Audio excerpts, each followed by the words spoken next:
Hi, this is Carrie Sawyer from the Inclusion First Project, where we are answering all your questions around anti-racism and allyship. Today, I am here with an amazing co-host, and we are going to be hitting the lightning Q&A round, where we answer two questions from the questions this week that were submitted. And so my amazing co-host is Mel West. Mel, please introduce yourself.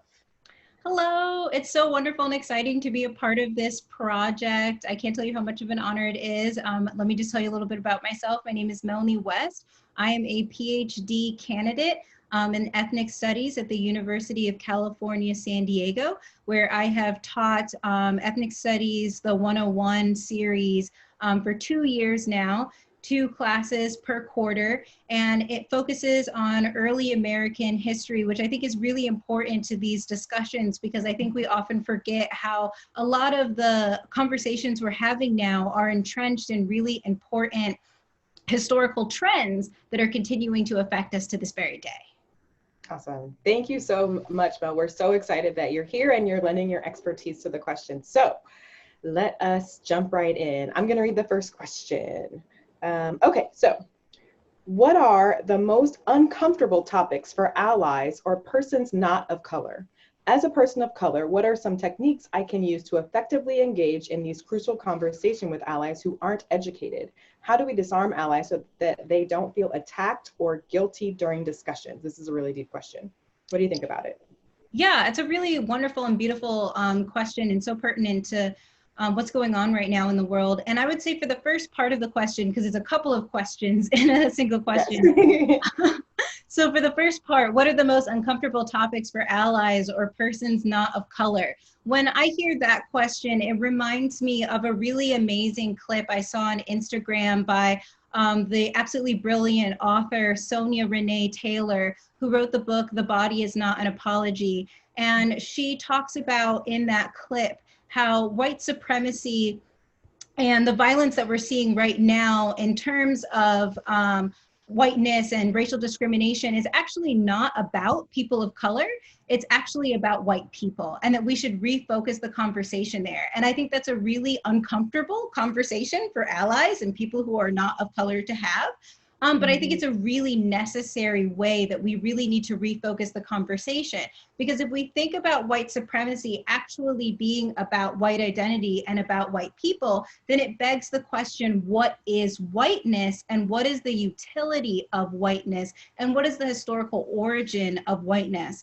And then here I'm going to put on my PhD hat if we go all the way back and we look at the genealogy of this term and its construction and its history, then we see that racial categories, obviously race in and of itself is a social construction, but whiteness in particular has a very important and particular social construction within the Supreme Court in the early days of the United States. And so we see this history in which citizenship and the ability to collect resources or the ability to be legible to the nation revolved around needing to possess whiteness and revolved around needing to construct whiteness. Because to be able to inhabit this category, you have to define the category. And so the category was defined in the Supreme Court and began the basis of creating a lot of the racial discrimination that we see today by creating a system in which citizenship, the ability to own property, the ability to engage in rights and certain privileges in the United States began to revolve around and coalesce within the ability to be housed within the identity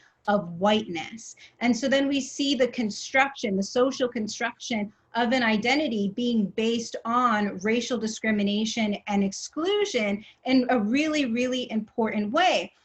And if you go back and look at this history, it's also really important to note that a lot of people who are now considered under the umbrella of whiteness were not considered that before. So for instance, Irish people were not considered white when they first came over to what is now the United States.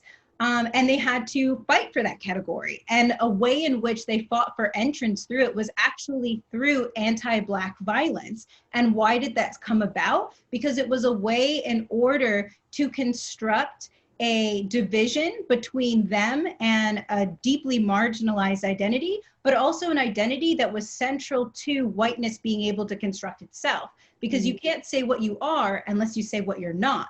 And through the institution of chattel slavery, Blackness came to occupy what was very much considered the nexus of what whiteness was not and what could never be whiteness. And so if populations could distance themselves from Blackness, that was an easier way to argue themselves into whiteness. But this is just to highlight the ways in which this social construction of this category that we know of whiteness is, again, based in racial exclusion, but also particularly in violence and anti-Black violence. And then that moves us into a very uncomfortable but very important conversation that I think allies and non-persons of color, as the question said, need to have in terms of thinking about divesting from whiteness. If this is a social construction, if this is something that was made by people, what is another way in which people now can understand this history, take responsibility and accountability for how it affects people today, and even the privileges they didn't ask to have from it, and then begin to divest from that and say, well, I want to move into a more ethical way of being in relation to others. This identity is not serving me. It's based existentially on something that invalidates other people at in a cosmic way, or into a cosmic core. Sorry, I'm tripping over my words there a bit. But in the end, ultimately, it begs a really important question that does necessitate a sense of being uncomfortable, but I think it's a very important sense of being uncomfortable, because then it brings us to a place of transformation.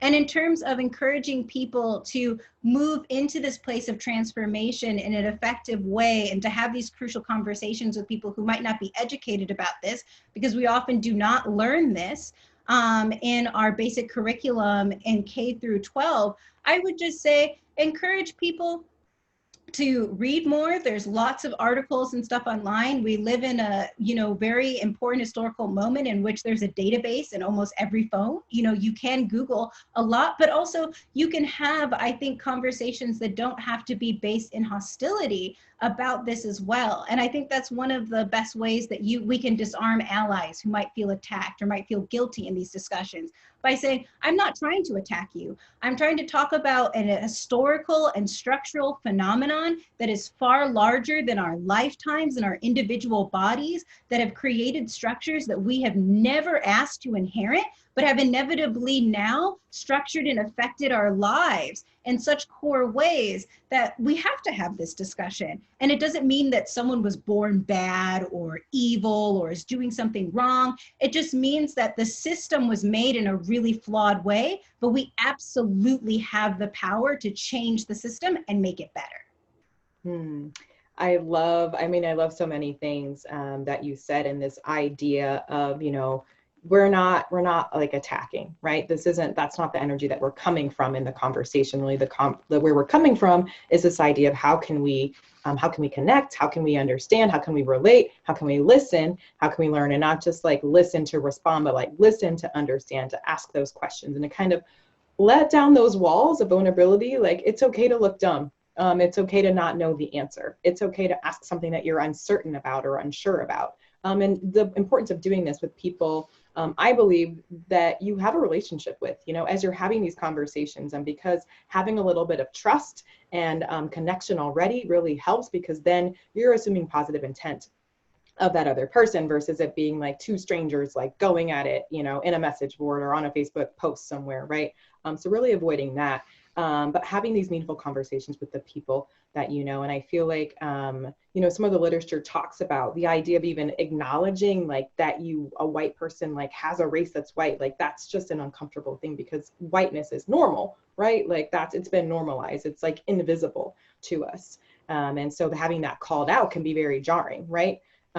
So that that in and of itself is uncomfortable, but being okay with that discomfort, and knowing that whenever you're learning something new, whenever we're climbing these new mountains and hills, there's that discomfort that exists, and leaning into it, because on the other side is a plateau, on the other side is a rise, on the other side is a rest, and the learning and growth that comes with that as well. So I think that's really interesting.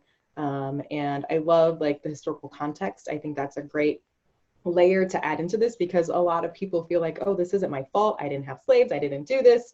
But yet here we all are benefiting or being oppressed by this system. And so knowing, like, how did we get to this moment? And now that I know that, is that okay? And what can I do to adjust, to change, to disrupt, to redefine, so that we can move forward in a place where we can actually be proud of how we interact and how our systems support people versus oppressing them, and how we can connect in ways that have nothing to do with this, arbitrary power struggle of race and skin color and shade and things of that nature. So yeah, all of these questions are so multi-layered, so deep. Do you have anything else? I see you like nodding. Anything else you wanna add into the discussion on this question? No, I think that was a really important addition that you put in, and you just said it so eloquently that I don't want to reiterate it in a less beautiful way, about how I think when whiteness is also normalized, it's really hard then to have a self-critique, especially a self-critique within the historical review, because a way in which it's been normalized is to efface a lot of its historical origins and to create a context in which it cannot be investigated because it is seen as natural. So then when we start to deconstruct the perceived naturalness of that identity, and we come into the building blocks and how traumatic a lot of those building blocks are when you really look at the historical construction of this identity, I think that that's a really hard and I think very understandably uncomfortable space for people to be in. And so I just want to emphasize, if you are someone in this question that they've described as an ally or a person who is not of color, and this is a really uncomfortable space for you to be in terms of this conversation, I just want you to know that, that's completely normal. There's so much empathy that I have for you in that, but I also want you to know that that discomfort you're feeling is the first step to divestment. And so don't pull away. If you're feeling uncomfortable, often when we feel uncomfortable, it's the first step to a breakthrough. It's the first step to a really beautiful transformation. So do your best that you can to lean into that discomfort, and don't make yourself feel guilty about it. If you're feeling uncomfortable, it means that you probably put yourself in a position to learn more, expand, and grow. Mm-hmm. I love that. That's beautiful. Thank you, Mel. Okay, cool. Let's do question number 2. I can read it. Is that okay? Okay, yes. Okay, cool. I'm like I just love the academic historical perspective, and I just want to get as much as that for myself and for our listeners and viewers as possible, because this is just like a different angle than what we've been going. And I think there's a lot of really interesting and really critical stuff that just, again, helps people to think about this in a different way, potentially go in a different route as you're investigating, as you're looking for resources, how you're constructing this mental model in your mind. So thank you, Mel. You're amazing. Okay, so the next question that we're going to talk about today is, I'm reading How to Be an Anti-Racist by Dr. Kendi, and it's taught me that it's best to point out when people do something racist, because they may not realize that what they are doing, saying, or using is racist. But how is the best way to have that conversation without making that person defensive? And so we've got this same theme of like discomfort and defensiveness and being closed down to the conversation. So what do you think about that? What is the best way to have this conversation, to basically call someone, we've been saying call someone out, but really what we want to do now is call someone in to the fact that what they're saying, doing, thinking, speaking is racist, but without, if you came at me like, hey, you just said something racist, like, whoa, no, I didn't, like, I didn't mean to, like, whatever. So you automatically go on the defensive in this topic generally. How do we call someone in at that moment? And is that the right way to go? What do you think?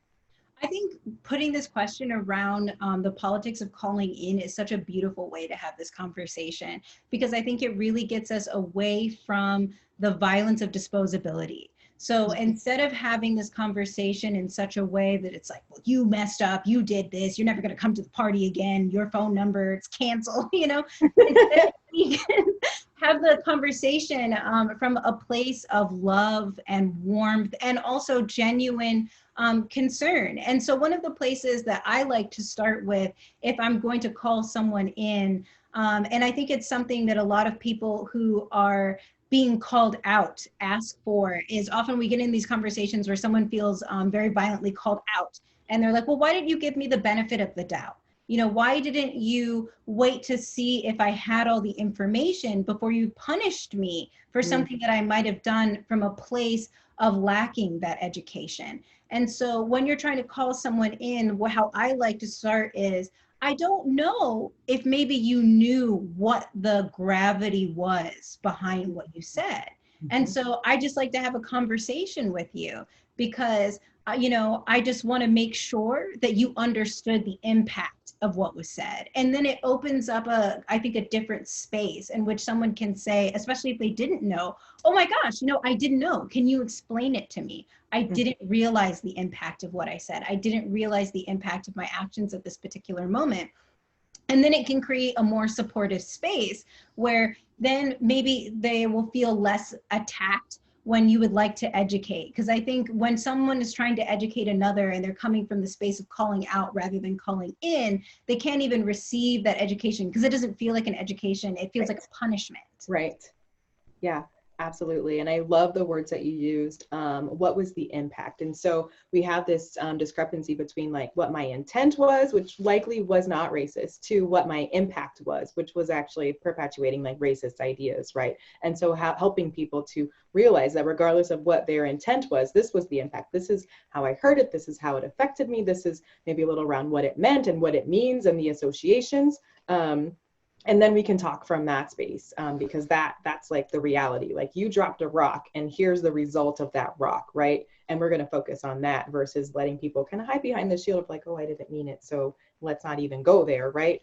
But instead really diving in. And again, I think the relationships are so important in this, being able to call someone in and again, creating that safe space. And I wonder a lot about, you know, Dr. Kenny talks about doing it like in the moment, which sometimes I feel like can be appropriate and then other times maybe not. And also depends on the person. Like some people never want to be called out publicly and they won't be able to respond in a positive way. They'll shut down immediately, whereas other people can. And so really understanding what's the best way to have this conversation. Is it when it's just two of us? I can like kind of bring it up right then. Are we in a public forum where I might want to pull you aside later and be like, hey, when you said this in this meeting, this is kind of what the impact of that was to me. And let's go ahead and talk about that. So I think that's really, it depends. What's the best way to do that and when is the best way to do that? Definitely as soon as you can, because people, you know, our memory, especially if it's not a memorable to us or an important moment, we're not going to remember it. So maybe not waiting weeks to bring it up if you're going to take someone to the side, but absolutely kind of judging where's the best way, because I feel like in these conversations around race, because we're so uncomfortable in them, we're not used to having it, they're muscles that we're building, we really want to set ourselves up for success when we have them. You know, being in a place where we feel safe, not being hungry or hangry, not being tired and stressed, like really setting ourselves up for success. And so definitely understanding what's the best way for me to reach out to that person will also help in minimizing the defensiveness that they feel. Because you're able to really kind of get into tune with them. And then I think, you know, we're talking about the impact that these words or whatever happened has on, you know, the person who's calling it out, but then also being a good listener. When they're explaining to you, again, that whole like listening to understand versus listening to respond or to argue or to prove your point, because our goal here is connection. You want them to connect to your points and you want to be able to connect to them as well, so you can move forward with a shared understanding. Even if that doesn't equal agreement, still this like shared understanding moving forward. And so in doing that, you need to listen and like dig in, like ask questions like, oh, tell me more about that. Like, what did you mean by this? Like, why do you think this? Do you have any examples? Just so you can get more information, become that detective, and then use that information to frame parts of your, what you're sharing and sharing your experience and your argument around what you're talking about. So just pulling on those listening skills as well, which is another thing that we really aren't taught or socialized to do well, is listening. And this whole reemergence and resurgence of the civil rights movement gives us another opportunity to work on our listening, because it's such a key component of it. So yeah. So beautifully said. And I think that listening part, I think goes both ways too. So what I would also encourage is if you're on the receiving end of being called in, you know, and somebody says to you, you know, I don't know if you understand the impact of what you said, you know, I would also encourage you, do your best to also listen from a loving space as well. I love that you brought up the other side of it, because we're talking about, we're calling you in, but what is it like on the experience of being called in? And I think that's one of those things where we have to get used to being called in without getting defensive. And whenever, like, defensiveness is normal, it's natural, it's a protective, self-protective mode, right? But when you become defensive, when you start justifying things that you did, you already know that you're like in this like auto mode, and you can even just take a pause there. Like, why am I defensive? Why am I justifying? Because there's something underneath there that is trying to come out. And you can stop and pause and just listen. Again, listen as an observer. I'm just listening to what this person is saying. I'm not judging it. I'm not taking offensive, I'm just listening. But that defensiveness and that justification, like mode we go into, is a big, big sign. Like, hey, there's something here that I can investigate further. Put a pin in that and go back later and really like dig and do that self-work to understand, why was I defensive? Like, what they saying, what they were saying, was it wrong? Is their position or experience invalid? Like, of course not. So maybe there's a little opportunity for us to do that self-work as well when we're being called in. And it's going to happen to all of us. It doesn't matter if you're white, black, green, or purple, right? That's just the work that we're doing at this time, as we all strive to be allies, as we expand, you know, the reach and the impact of the Black Lives Matter movement to other isms and other groups, right? So we're all going to be in the same boat together. And it's just so important that we just hang on to that, right? And that connection. And learning how to be together in this new way. Yes, definitely. And the last thing I would add is, if you're feeling, you know, defensive, because I love that you brought up that word defensive, I would encourage you to move from thinking about it as being defensive as a way to also be kind to yourself, but to rather think about, why am I feeling uncomfortable? And then to ask yourself, am I missing an opportunity for growth? Because I really want to emphasize again, discomfort is one of the biggest signs that we have that you have been presented an opportunity for growth. So if you're immediately pulling away from the discomfort, just ask yourself, am I shutting my door to an opportunity to grow? Mm-hmm. I love that. Thank you so much, Mel. Any parting thoughts before we wrap up today? I would just say that this was such a wonderful experience to have, and for whoever is listening to this and that it helped, I'm so happy to be on this journey with you as well, because, you know, I and Carrie, you know, we're also growing and expanding every day. We're leaning into our discomfort as well to be better, and I hope that you join us on this journey. Yes, thank you so much, Melanie. You're amazing, and thank you so much for your contributions to our Q&A lightning session today.